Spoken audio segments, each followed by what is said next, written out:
Rings of power के नए season 2 में। प्रीमियर नाइट पर सीजन 2 के पहले 3 एपिसोड्स एक साथ रिलीज हुए, तो चलिए इन पर नजर डालते हैं। और हाँ, अगर आपको वेब सीरीज मूवीज के एक्सप्लेनेशन पसंद है तो सब्सक्राइब करना ना भूलें और बेल आइकॉन दबाएं ताकि आप फ्यूचर एपिसोड्स के एक्सप्लेनेशन मिस ना करें।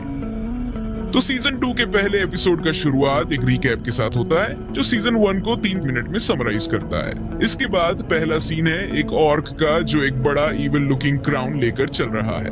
साथ ही एक आवाज सुनाई देती है जो कहती है कि जब अंधेरा हरा होता है तो वो एक नए रूप में फिर से उगता है। हमें ये आवाज सौरन की लगती है।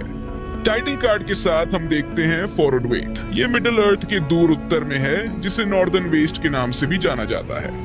हमें ये बताया जाता है कि ये सेकेंड एज का डॉन है जब मॉर्गोथ को वलार के द्वारा डिफीट किया गया और वॉइड में भेजा गया। सौरन के फ्यूचर स्ट्रॉन्ग होल्ड्स हमेशा मिडिल अर्थ के नॉर्थ में रहेंगे, तो फॉरवर्ड वेट का चयन यहाँ बिल्कुल सही लगता है। सौरन कहता है कि वो एक नए पावर के पीछे है जो फ्लैश का नहीं बल्कि फ्लैश पर पावर है, अनसीन वर्ल्ड का पावर। हमें ये शब्द सीजन 1 में भी सुने थे जब अदर गैलाड्रियल से बात कर रहा था और अदर ये शब्द सुनता है यहाँ भी। अनसीन वर्ल्ड की पावर का मतलब लोर वाइज थोड़ा अनक्लियर है, लेकिन ये रिंग मैजिक से कनेक्टेड लगता है क्योंकि अनसीन वर्ल्ड में रिंग रेज से एक दिन होते हैं। सौरन मिडिल अर्थ को एनस्लेव करने की बात करता है जिसे ऑर्क्स पसंद करते हैं, लेकिन फिर बोलता है बहुत से ऑर्क्स मरेंगे, वो जो शायद एक अच्छा मोटिवेशनल स्पीच नहीं है। फिर एक ऑर्क म्यूटिनी पर उतरता है और सौरन को मारने की कोशिश करता है। सौरन इस अटेम्प्ट को ठीक से थ्वॉर्ट करता है और थोड़ा ज्यादा गुस्से में होता है, जैसे कि उसके आंखों के आसपास के वेन्स का रंग ब्लैक हो जाता है, जैसे हलब्रांड के अंत में सीजन 1 में हुआ था। अदार सौरन को क्राउन देने की कोशिश करता है, लेकिन उसे उल्टा कर देता है और ऑर्क्स उसे मारने लगते हैं। सौरन अच्छा फाइट देता है, लेकिन आखिर में मारा जाता है। सौरन के मरने के बाद एक बड़ा फ्लैश ऑफ लाइट होता है और पूरा फोर्ट्रेस और सराउंडिंग लैंड्स आइसी लोकेशंस में ट्रांसफॉर्म हो जाती हैं, जो कि सीजन 1 के बिगिनिंग में गैलाड्रियल ने देखा था। सौरन का बॉडी डिसअपीयर हो जाता है और ब्लैक ब्लड फ्लोर की क्रेविसेस से बाहर आता है। ये देखकर मुझे सीजन 1 के प्रोलॉग की याद आती है, जहां सौरन ऑर्क्स को मास्टर बनाता है और वो अपने फुल इविल फॉर्म में होता है। यहाँ इतना लॉजिकल लगता है कि सौरन ऑर्क्स को अपने डोमिनेटिंग फॉर्म में दिखे, जैसे कि मॉर्गोथ के चीफ लेफ्टिनेंट के रूप में। अदार ऑर्क्स का लीडर बन जाता है और फिर एक मोन्टाज दिखाया जाता है जहां सौरन मिडिल अर्थ में इंच बाय इंच क्रॉल कर रहा है। बुक्स में जब सौरन का फिजिकल फॉर्म डिस्ट्रॉय होता है तो उसे वापस फॉर्म में आने में काफी वक्त लगता है और हर बार थोड़ा ज्यादा समय लगता है। अब ये देखना इंटरेस्टिंग है कि सौरन को एक ह्यूमन फॉर्म वापस कैसे मिलता है। सौरन एक कार्ट ड्राइवर को अटैक करता है और हॉर्स को छोड़ देता है। ये हॉर्स भी एस्केप कर जाता है, तो कुछ एनिमल लवर्स को अच्छा लगेगा। सौरन एक कॉन्वर्सेशन करता है एक पुराने आदमी से जो ऑर्क अटैक्स के बाद रिफ्यूजीज है, और ये पता चलता है कि पाउच जो हलब्रांड ने सीजन 1 में कैरी किया था वो इस आदमी के पास है जो साउथलैंड किंग्स के सर्वेंट्स का डिसेंडेंट है। ये छोटा सा रोल मुझे अच्छा लगा, जहां ये आदमी है जो सौरन ने पाउच ले लिया और उसे मार दिया। सौरन के विलेनस पार्ट्स मुझे अच्छे लगते हैं और इससे मुझे उम्मीद है कि ये सारी मैनिपुलेशन की प्लानिंग का हिस्सा है। सौरन को फिश ड्रैगन के ऊपर भी कुछ पावर लगता है जो अटैक नहीं करता। ये देखकर लगता है कि शायद उसने सीजन 1 में अटैक के समय फिश ड्रैगन को समन किया था। टाइटल कार्ड के बाद गैलाड्रियल एल्रोंड को हॉर्स पर चेस करती है रिंग्स के लिए। दोनों गिलगलड के पास रेस कर रहे हैं ताकि एक दूसरे के खिलाफ एलिगेशंस लगा सकें। ये सीन देखकर मुझे एक ट्री याद आती है जो फ्रोडो ने फेलोशिप ऑफ द रिंग में बैठने के लिए यूज किया था, लेकिन ये वो ट्री नहीं है। एल्रोंड पहले ही पहुंच गया था, इसलिए गैलाड्रियल को गार्ड्स एस्कॉर्ट करते हैं। लीव्स ग्राउंड पर गिरती दिखाई देती हैं, जो कि एक बड़े प्रॉब्लम का सिम्टम है। गैलाड्रियल और एल्रोंड एक दूसरे को एक्सपोज करते हैं। गैलाड्रियल कहती है कि एल्रोंड के पास रिंग्स हैं जो ट्री प्रॉब्लम्स फिक्स कर सकते हैं, और एल्रोंड कहता है कि गैलाड्रियल ने हलब्रांड की असली आइडेंटिटी को छुपाया। ये पार्ट मुझे देखना था कि शो गैलाड्रियल के लाइन के बारे में क्या करता है, और यहाँ गैलाड्रियल को इसके लिए कॉल आउट किया जाता है। एल्रोंड कहता है कि गैलाड्रियल अपनी प्राइड से ब्लाइंड थी, और ये मुझे सच में पसंद आया क्योंकि ये एक्यूरेट है। गिल-गलाड जल्दी से आइडिया मान जाता है कि रिंग्स का रिस्क लेना पड़ेगा, क्योंकि अगर एल्व्स ट्री को हील नहीं करते तो उन्हें मिडिल अर्थ छोड़ना पड़ेगा, जो कि मेन और ड्वार्फ्स को सौरन के इविल प्लान्स के लिए छोड़ना पड़ेगा। ये भी डिस्कस होता है कि 3 रिंग्स सौरन के डायरेक्ट इन्वॉल्वमेंट के बिना बनाए गए हैं, लेकिन अनाटार से सीखे गए मेथड्स से।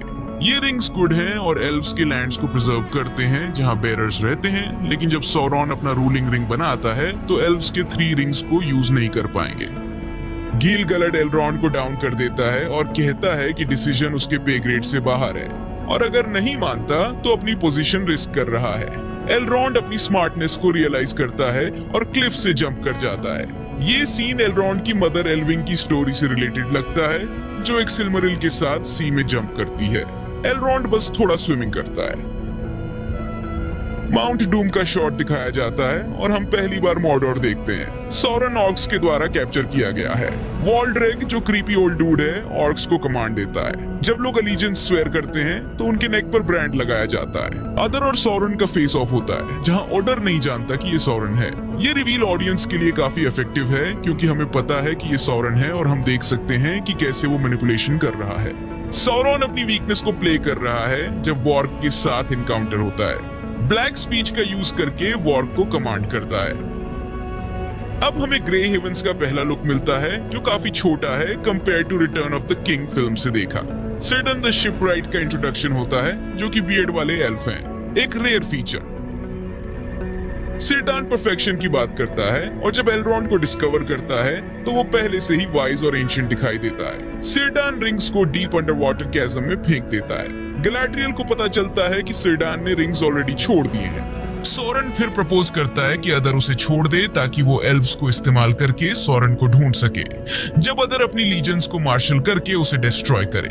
ये डेफिनेटली उसका प्लान है कि एल्व्स और ऑर्क्स एक दूसरे को डिस्ट्रॉय करें, लीडर्स को एक ही बार में निकालने की प्लानिंग। वोल्ड्रेग स्टेप इन करता है अपनी हाइप मैन ड्यूटीज को परफॉर्म करते हुए और सौरन लॉर्ड ऑफ मोर्डोर के लिए अपनी जिंदगी और उसकी की एलिजेंस स्वेयर्स करता है और कैमरा को देखकर स्मिर्क करता है।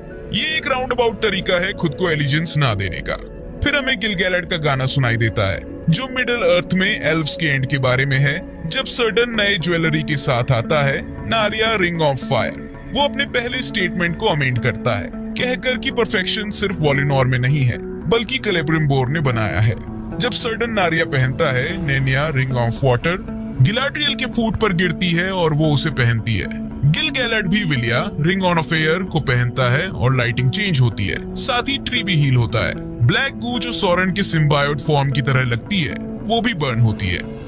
सेलिब्रिम्बोर को एक मैसेंजर मिलता है जो साउथलैंड से है और एपिसोड एंड्स होता है ये क्वेश्चन के साथ कि सेलिब्रिम्बोर सौरन को एंट्री देगा या नहीं, और बस ये ब्रेकडाउन खत्म होता है। ये एपिसोड काफी प्रॉमिसिंग लग रहा है और मुझे लगता है कि ये सीजन पुराने आर्क को कंटिन्यू करेगा और कुछ नए ट्विस्ट्स लाएगा। तो आपको ये कैसा लगा कमेंट करके जरूर बताएं और लाइक और सब्सक्राइब। इस वीडियो को लाइक करें, शेयर करें अपने फ्रेंड्स के साथ और सब्सक्राइब करें चैनल को अगर आपने अभी तक सब्सक्राइब नहीं किया। और नेक्स्ट वीडियो में आप लोगों से मिलते हैं किसी ब्लॉकबस्टर मूवी का या सीजन का रिव्यू और एक्सप्लेनेशन लेके। तब तक के लिए अपना ख्याल रखें, अपने से जुड़े लोगों का ख्याल रखें। अल्लाह हाफिज। But I've known you too long, it hurts to watch your blue eyes fade to gray as you fade away, as you fade away. Yeah, I'm about to fade away, 'cause every time I wake up I feel like it's Monday. Something's going wrong with all the chemicals up in my brain. All of a sudden I don't look at anything the same way. Gotta build up of my thoughts sitting in an ashtray. I'm sorry that I'm so inconvenient, okay? Just let me be me and I'll stay out of your way.